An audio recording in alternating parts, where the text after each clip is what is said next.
Selama ini mungkin kita pernah mendengar tentang nama-nama alam yang mungkin masih asing bagi kita, seperti alam al-mulk, alam nasut, alam jabarut, alam lahut dan lain-lain.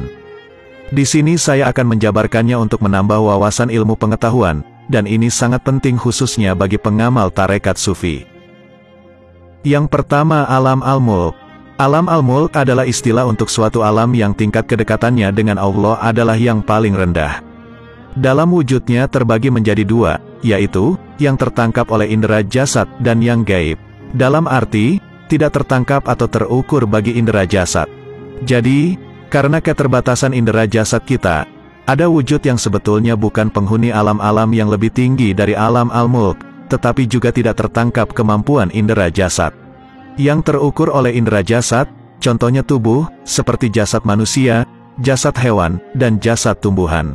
Sedangkan penghuni alam al-mulk yang tidak terukur oleh indera jasad contohnya adalah para jin, dengan segala kehidupannya. Jin dengan segala kehidupannya bisa dimengerti oleh indera malakut, atau an-nafs, atau jiwa. Manusia adalah satu-satunya ciptaan Allah subhanahu wa ta'ala yang memiliki potensi menyatukan ketiga penghuni tertinggi dari alam jabarut, alam malakut dan alam mulk dalam dirinya. Bahkan, untuk itu Allah menambahkan perangkat kolbu atau hati, yang dapat melintas ke alam malakut sekaligus alam mulk. Jadi, kolbu atau hati, adalah bagian dari diri kita yang dapat kita gunakan dengan seizin Allah, untuk memahami kejadian-kejadian alam malakut, maupun sebagai jembatan penghubung, antara alam malakut dengan indera jasad kita. Ketiga penghuni alam tersebut dalam diri kita, seperti ruh, jiwa dan kolbu, hendaknya kita optimalkan sesuai hukum alamnya masing-masing, agar pengabdian atau ubudiyah kita kepada Allah subhanahu wa ta'ala bisa sesuai seperti yang Dia ridhoi. Kedua, alam nasut. Alam nasut ialah alam yang terlihat oleh mata zahir kita ini, atau alam jasmani, yang isinya manusia, hewan, dan pepohonan. Pohon, asalnya dari unsur air, kejadiannya dari nafsu sawiyah atau bening, keluarnya dari mata, wataknya bisa melihat, ilmunya pada tingkat syariat, akalnya hasab, atau mencari. Dan orang yang ilmu pengetahuannya masih di tingkat alam nasut ini, biasanya orang tersebut hatinya masih lalai, atau masih tidur. Ketiga, alam jabarut.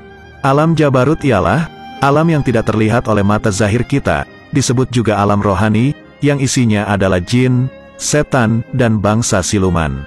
Penghuni alam jabarut asalnya dari unsur api, kejadiannya dari nafsu amarah, atau panas, keluarnya dari telinga, wataknya bisa mendengar, ilmunya tingkat torikat.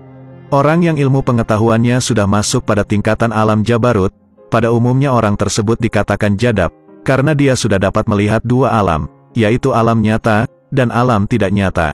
Sehingga, kelakuannya orang tersebut itu agak sedikit aneh dibanding orang lain. Dan biasanya orang tersebut hatinya hidup. Dia bisa melihat dan mendengar sesuatu yang sifatnya goib, walaupun masih tahapan tipuan. Apa yang dia lihat atau didengar tidak semua benar, kadang bisa tertipu dengan bentuk visual yang menyesatkan. Sehingga orang yang masuk alam jabarut harus hati-hati dan waspada, jangan sampai terpedaya, dan menjadi sibuk, lalu lupa dengan tujuan hidup yang sebenarnya. Orang yang sudah masuk alam jabarut, sebenarnya dia sudah mempunyai ilmu. Ilmu pengetahuannya bisa didapatkan belajar dari orang lain, bisa juga didapatkannya dari pengalaman dirinya sendiri, atau petunjuk dari Allah. Keempat, alam malakut.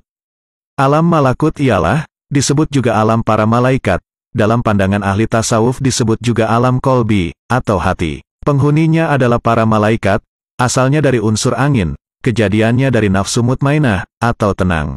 Keluarnya dari hidung, wataknya bisa mencium, dan ilmunya tingkat hakikat. Artinya, orang itu sudah betul-betul pasrah, atau tawakal mengikuti kehendak yang mengatur saja, karena ia sudah merasakan kehadiran Allah subhanahu wa ta'ala.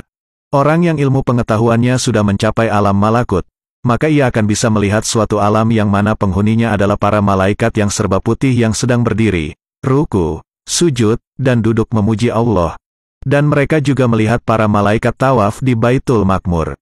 Orang yang mencapai tingkat ini, hatinya dipenuhi oleh nur, sehingga di kehidupannya nampak tenang dan tentram. Kelima, alam lahut. Lahut, berasal dari kata Allah atau ketuhanan. Alam lahut, Terkadang disebut pula alam Izzah atau alam keagungan, sebagai bagian dari nama-nama aifat Allah Subhanahu wa Ta'ala. Ia merupakan Al-Khaliq, atau pencipta dalam kaitannya dengan dunia dan akhirat, dan sebagai Tuhan pribadi atau sebagai pribadi, yang mendengarkan permohonan, yang mematikan, yang menghidupkan, yang memberi penghidupan, yang mencipta, yang menerima tobat. Adapun alam lahut itu adalah martabat latain. Artinya, tidak ada pernyataan. Maka dinamakan alam lahut itu adalah asma zat, artinya isma zat Allah Ta'ala, zat yang belum bernama Allah, hanya dengan bernama zat ahadiyah. Alam lahut ini adalah tingkatan alam yang paling tinggi. Itulah sebabnya malaikat Jibril pun tak mampu sampai kepada alam lahut ini. Sewaktu malaikat Jibril mengantarkan Rasulullah sewaktu malam Isra Miraj, maka Jibril hanya dapat mengantarkan sampai Sidratul Muntaha saja, dan Jibril pun berkata, "Ya Muhammad, seandainya aku melangkah naik satu langkah saja, maka tubuhku akan hangus terbakar." Jadi pada lapisan terakhir itu, maka Rasulullah naik seorang diri saja untuk bertemu pada Tuhannya. Keenam, alam goibi. Alam goibi, ialah istilah untuk alam kolbin salim, atau hati yang selamat. Isinya yaitu, arwah-arwah para nabi, para sahabat, para wali, dan orang-orang soleh. Ilmunya tingkat marifat, akalnya falsafah, artinya, orang tersebut sudah mencapai pangkat insan kamil, atau manusia yang sempurna. Ketujuh, alam sogir. Alam sogir, adalah alam yang kecil, yaitu suatu istilah bagi diri kita, atau jasad kita. Alam sogir ini adalah manifestasi dari alam kabir, atau wujud kecil dari gambaran alam semesta ini. Maka apa-apa saja yang ada di alam semesta ini, adalah juga terkandung di alam sogir, atau badan kita ini. Kedelapan, alam kabir. Alam kabir, adalah keseluruhan alam semesta ini, atau alam besar. Jadi, istilah alam kabir adalah alam yang besar, yaitu seluruh alam semesta yang nampak dan bisa kita saksikan dengan mata kita. Kesembilan, alam ruh. Alam ruh, yaitu alam goib yang tidak dapat dilihat dengan mata zahir. Alam ruh adalah suatu tempat di mana Allah dahulu menciptakan semua ruh. Ruh manusia, dan semua ruh kita dulu berkumpul dan bertempat tinggal di sini, menunggu giliran untuk ditiupkan ke dalam rahim ibu kita sewaktu usia kandungan 40 hari, dan menetap dalam rahim ibu selama 9 bulan 10 hari untuk selanjutnya lahir ke dunia. Kesepuluh, alam mitsal.